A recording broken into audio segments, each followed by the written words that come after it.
Hey guys, how are you? I have a great video today. I have Esther as my guest. She's the first guest on my YouTube channel. If you've been watching my YouTube channel, it's mostly me trying to give you great advice, but there's some topics where I'm not strong.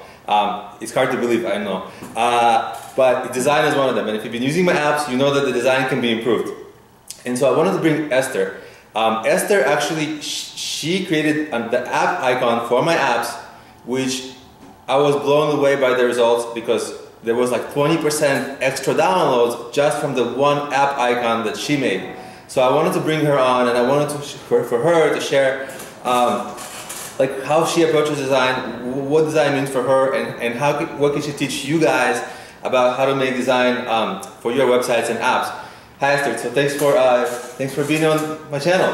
Okay. So how do you approach design? How do you start, or what should people think about when they're approaching their design? Well, when you first start thinking about design, you really have to think about the users, the people who are going to actually be using your app. Is it more consumer, is it more business, what kind of people? And you're really designing the app to be really friendly to them. So part of it is, what are they used to? Like, what are the kind of things that they're used to looking at, so it's very familiar for them once they go into that app. Like, they know right away what to do. The other thing is to keep it really simple, take away any clutter, anything unnecessary gets cut out, because you want people to be focused on doing one thing at a time. I mean, no one has really multitasking abilities, even though people think they do. But really, in an app, which is so tiny already, you have to make sure that the one thing that is the most important thing for them to do is what they see on the screen, and what they're going to do that takes them to the next place. So you think about a lot of these things and incorporate in all the design elements. When you think about color, what kind of color does your audience really resonate? Are they going to be interested in a blue? Are they more business? Or in a bright blue, which is more consumer? Are they more interested in bright colors because they're more interested in innovative new apps? Then a lot of bright colors work better. So you think of all these elements, and it's really every single detail counts in an app, because the user interface is what gets people to keep on using the app. So when you build an app, you're not building it for people to use it one time. You want them to constantly use it. So you want people to be able to log in easily. You want people to be able to just stay in that app and continuously use it, so it does something for them. What do you think? That's actually really great advice. The colors, it's something that I really need to incorporate into my apps, because my apps kind of have like a mixture of colors that are not too organized, like you were saying. What would you advise people? I know on my apps, many people, they want to have a great, gigantic product, and they have like these big dreams for it. Mm-hmm. But at the same time, it's really difficult to design that. How would you advise them to kind of maybe either condense it or simplify it, or how would you approach that? So when I initially design apps, there's always a number of ideas thrown on the table, and you get all the ideas out of the way right away, because you really essentially want to get the bad ideas out as quickly as possible. So you get everything out on the table. I mock up a lot of it, but what I do is I look at it and I take out anything that's not the most important thing. So really, the key question is, what is the number one thing that you want your app to do, and what is the one thing that is why people use your app, or why users will go into the app and engage with you. So that one thing is the only thing the app should be about, and then it goes through in every single screen. Every screen that, when I design it, every screen has to have a reason to be there. Every single button has to have a reason. Every single text, and anything that is, even 80% you're not sure why it's there, I cut it out. So essentially, you want to really kind of minimalize until you only have a few essential screens. And those are the screens that are the most important to get out there as quickly as possible. So when I'm designing an app, I start with those core screens and mock it up in a way that users can actually use it. So I put it in an interactive mock-up where people can actually click on buttons and they can start interacting with it. So you right away see if it's working or not. You see what they click on, you see if they get confused. If those core screens are not working the way you need them to, the rest of the app doesn't even matter at that point. So you have to get those really, really fine-tuned and working well, and then you do the rest of the screens of your app. even at the point when you're kind of looking at the other screens, it's still the same process where it's like, why do we need this screen? Why do we need this button? Why do we need any of this? And if you don't have really a really concrete answer, that screen gets eliminated. Very cool. So what about the different screen sizes? Like there's some screens that are like big on mobile, but there's some still tiny. How do you approach making some design work on all of them? Right. So initially, I think the concept is the most important thing to concentrate on. First things first, the concept has to work well. If the concept doesn't work well, then you're not even concerned with all these different devices. So when I first initially work on a mobile app, I'm working on a conceptual stage. So even though the details matter, they don't matter as much as the concept does. And you get that concept out there, you get it in front of people as quickly as possible. And you let people start using it and interacting with you. Initially, when I design my apps, I do a lot of the hands-on testing myself. For one of my apps, Sociidot, I literally got in front of 400 people and said, create a story on the app. And I saw what they did. And myself, and then my team did extensive testing afterwards. But when you're first testing your concept, you want to just get those core screens out there. And then you see conceptually. Once you have that worked out, you're going to redesign the rest of the app. And then you're talking about the different devices you want it on and the different screen sizes. And at that point, you're making sure the design works across the board for everything. But initially when you're designing in a way that you know it's going to work across all the devices because you're keeping it clean, you're keeping it that there's always the most important thing that you're driving people to do in the app, and there's always that core concept of what is important. And that's going to come across everything. Very cool. I have a question, and I'm going to answer it myself a little bit, and then I'm going to let you take the question also. So the next question is, how bad is it if your design isn't good? And actually, I know the answer because I started my apps I made the design, and guys, you do not want me designing anything, okay? But I had to because I was kind of bootstrapping, and I was just trying to see if it happened.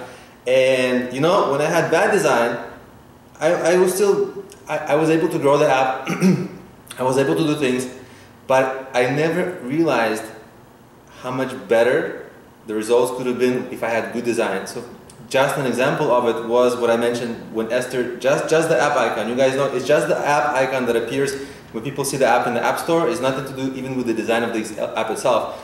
And that gave a 20% initial boost, like a better design for that actually gave a 20% initial boost to the downloads, and I couldn't believe it. I was like, what the heck is going on? And not only that, I'll tell you that because of that boost, I was able to jump over other apps, and since then it's been like, I get more downloads even, and so it's been actually like 100% increase since then, but the initial spike was like 20%. So, but I never knew that until I got better design. So everything I did prior to that, it was like an uphill battle for me, just because people were seeing the design and they were like, so if your design is not perfect, like I would really recommend seek out. There's a lot of free options. There's a lot of different, for different kinds of quality you want. There's different kind of pricing options, but there's a lot of free stuff on the web. But always try to figure out how to improve your design. It's so important, and you never know how much your bad design is damaging you until you figure out until you have good design. How would you answer this question? I think it's extremely important, and there's always that question of, well, what if your app doesn't function? Then that's important too, but you're dealing with people, and people, why are they going to use your app? Because it's what they see on the front end. Of course, they're going to stop using your app if it's not fast and if it doesn't function, but you get your app to function, and then the design is really the interface between you and the consumer. So the better it is, the more response you're going to get. And you can look in the App Store and you can see which apps are doing well. They usually have really good design. I don't know any apps that have done well that don't. Do you? My app. Right. But more, well, there is a difference between business and consumer. Consumers are more focused on design than business customers are. Yeah.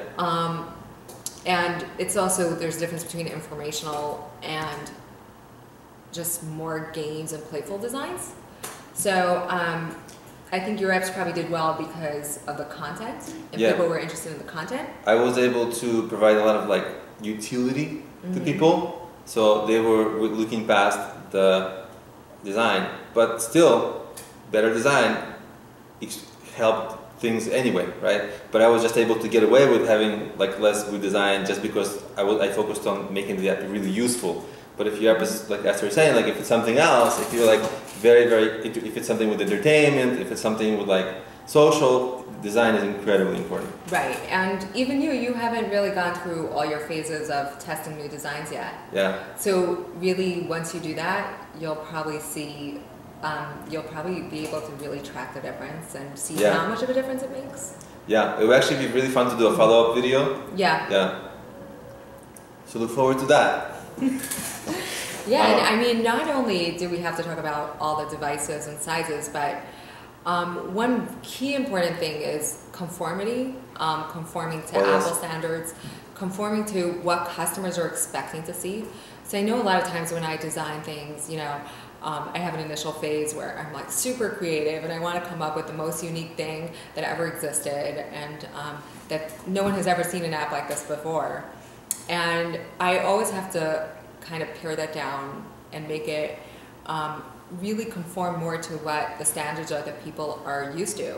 Are they used to back buttons? Are they used to a bottom tab bar? And I have to add in those things that people will recognize. So when they go in the app, they don't right away leave it and never use it again because they don't know what to do.